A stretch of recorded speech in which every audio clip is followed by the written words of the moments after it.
Rajani hero, అందులోనూ king Nagarjuna villain. ఈ ఇద్దరికి తోడు Kannada hero Upendra, Kerala actor Soubin, mister perfect Aamir Khan.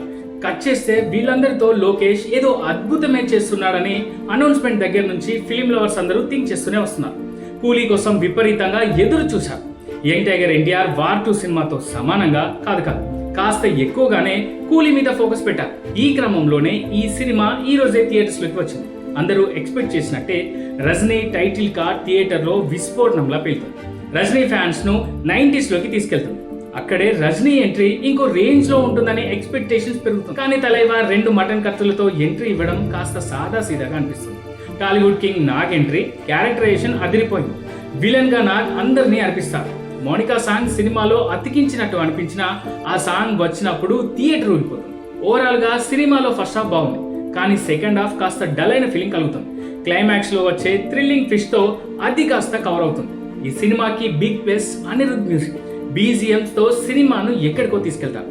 ఆ తర్వాత రజనీ ఆరా, నా క్రేజ్ కూడా ఈ సినిమాకు బిగ్ సెట్స్. వీరిద్దరూ కాకుండా మిగతా స్టార్స్ తమ పరిధి మేర యాక్ట్ చేశారు. అయితే కొందరికి ఆ స్టార్స్ కి ఇచ్చిన పరిధి తక్కువగా అనిపిస్తుంది. అండ్ కొన్ని ఎపిసోడ్స్ లో Lokesh writing and taking and scene composition కూడా మనల్ని ఇంప్రెస్ చేస్తుంది.